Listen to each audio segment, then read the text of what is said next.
जननीं शारदां देवीं रामकृष्णं जगद्गुरुं पादपद्मे तयो श्रित्वा प्रणमामि मुहुर्मुहुः।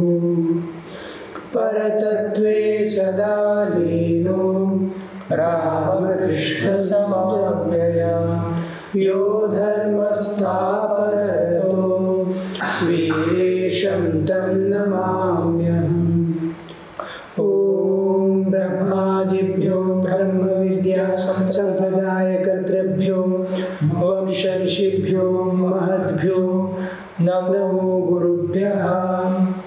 आदिगुरुं जगद्वन्द्यं लोकाधीशं परात्परं नवयुगप्रवर्तारं रामकृष्णं जगद्गुरुं श्रीशारदां विश्वमातां शिष्यवृन्दं च षोडशम् अस्मदाचार्यपर्यन्तां वन्दे गुरुपरम्पराम्।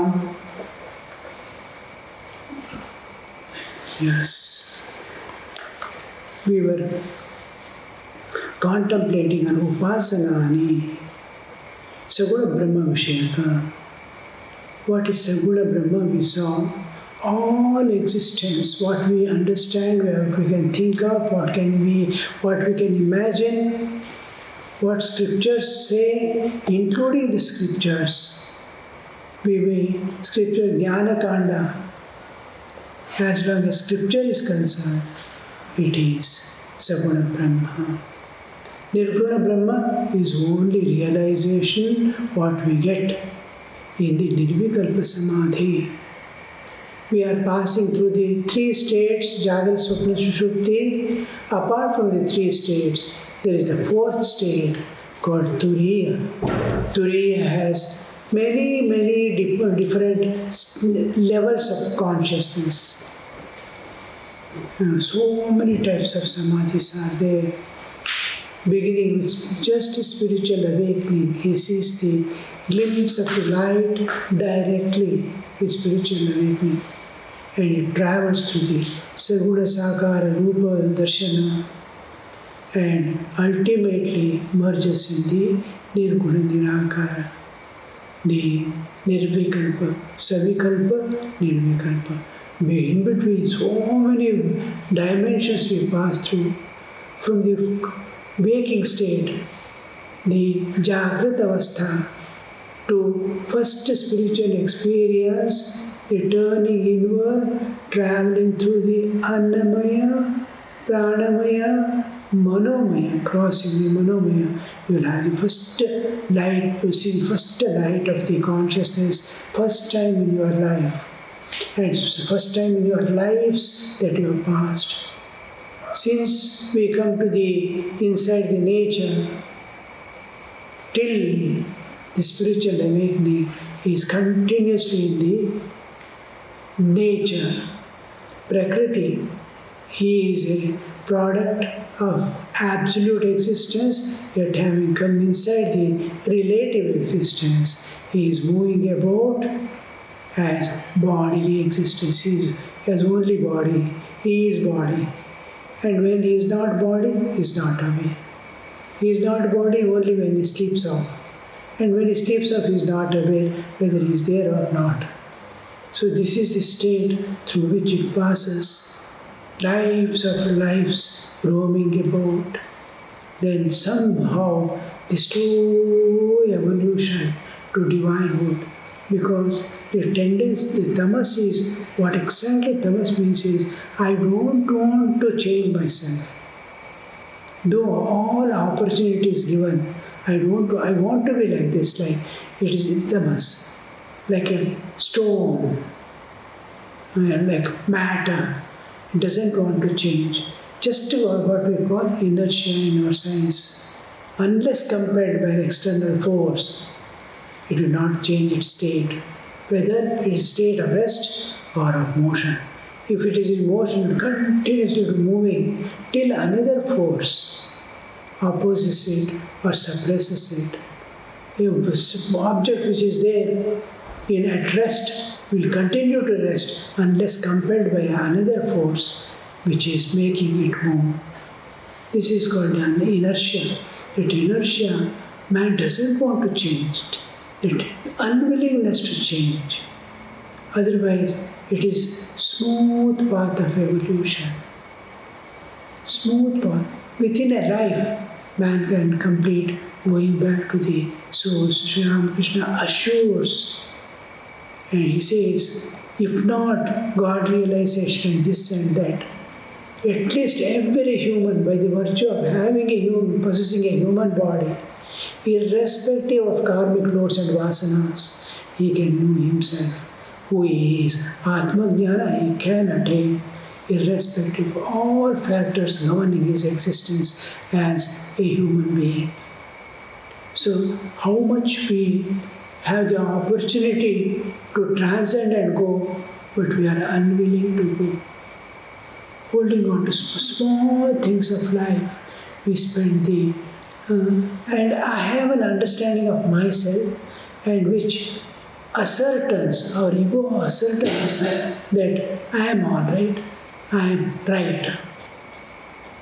And with me as myself, individual, as the standard, he goes on judging the whole world. He is right, he is wrong, everything is decided by my understanding. Each person has his own understanding. So we are seeing a world which I have created. I have an understanding of myself. The only thing I don't know, who am I? I don't know what is reality, and I don't want to accept the realities of life. When suffering comes, immediately the question revolts. When insult comes, revolts. How? These things are all tamas. Otherwise, he can be smoothly. Plan of nature is evolution. You need not even go. Like an escalator, it takes you, unless you have a resistance from within. Here, the Sagunas Brahma Vishayaka Manasika Rupa, this comes into picture because it's a long journey. Advaitic realization also. Don't think it is so easily attained. Even Atma Jnana also, we have to sacrifice everything. We have to give up all external things, one day or the other, or one life or other, and dedicate ourselves entirely to that. And the more the longing, the nature and divine starts participating to uplift the soul, then everything becomes smooth. So here, that is why this upasana is brought into picture, though it is looked down upon by the Advaitins who are philosophically moving in the understanding phase, and it practically comes nothing. Even to control the mind becomes very difficult. To renounce a habit becomes so difficult. Man is prone. So he is driven by the past momentum. Vasanas are driving. What can he do? His own vasanas. He only accelerated the vehicle. His own efforts. And vehicle is running very fast. Anything coming in between, or even you cannot change the direction. It is slip away to some other direction. So this is in this condition, what to do. Now when a person is born as human in this world, there is that nature. And when he comes into this world, he starts gaining external knowledge. He is an individual, there is word, there is myself.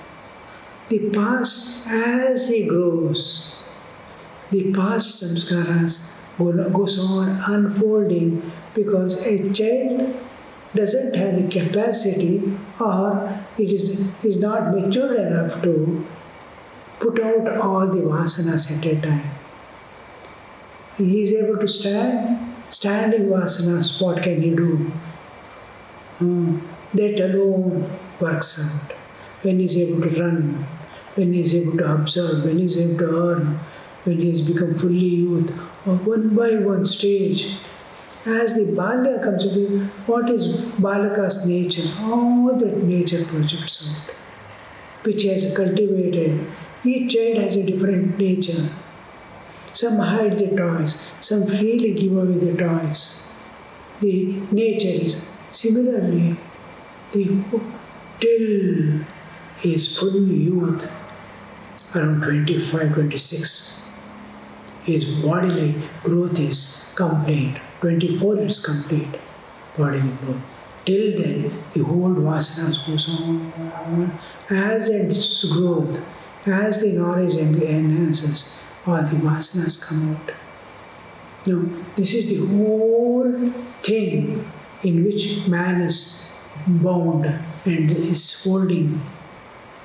Now, how to transcend our own vasanas, how to transcend, because your only authority and what we have is the scriptural authority, and when one has realized God, he comes and tells us the information. There is something called God.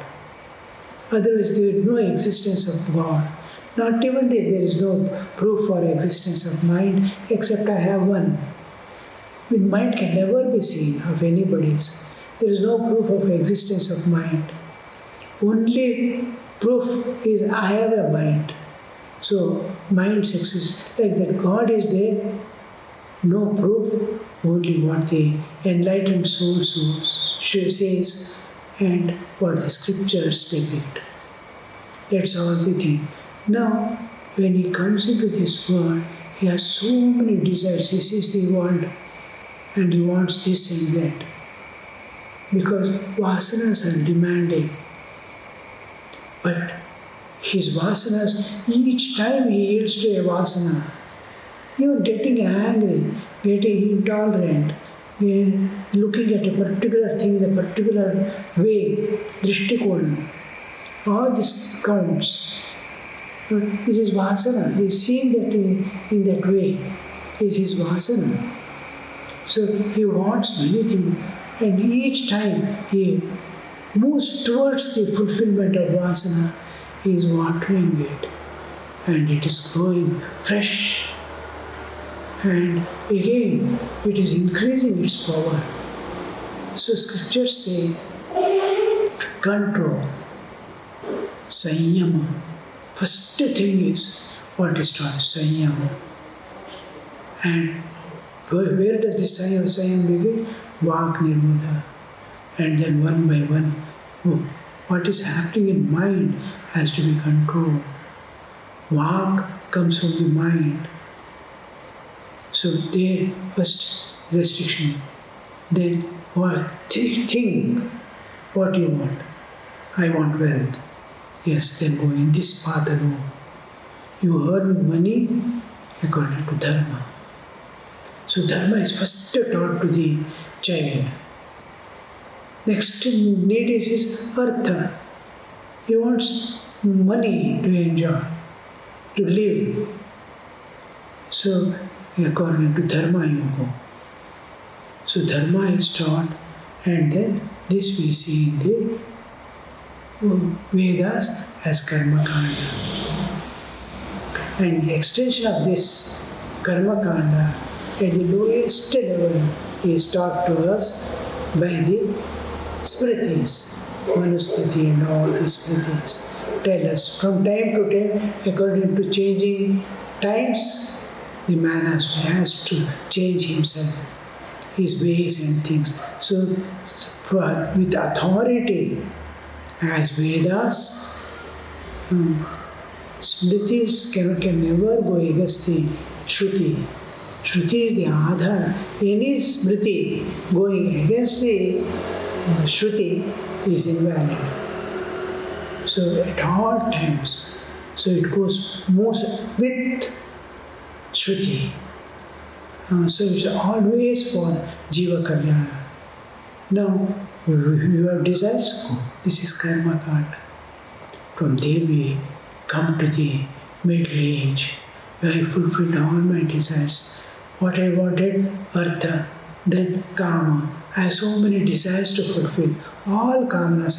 I want a car, I want a washing machine, all these things. Small. I want a family. I want to live in a particular way. All these are provided.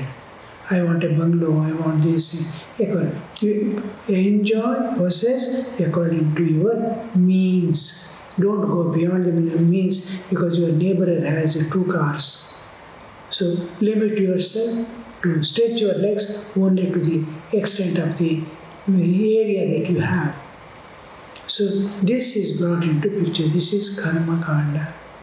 And then he fulfills the desires, and within no time, because he is being taught and said what are the dangers you are going to face and what should you do.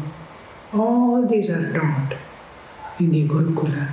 Before he enters into Grihastha-ashrama, everything is, all dangers and everything is taught.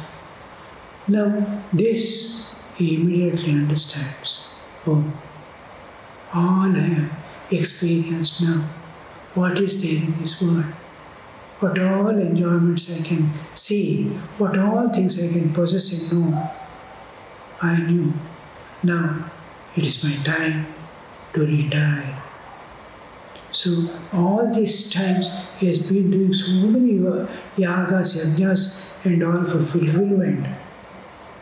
Putreshti, Raja, this one and all this he has been doing, and earning the wealth also according to dharma, so it's offered back to the divine.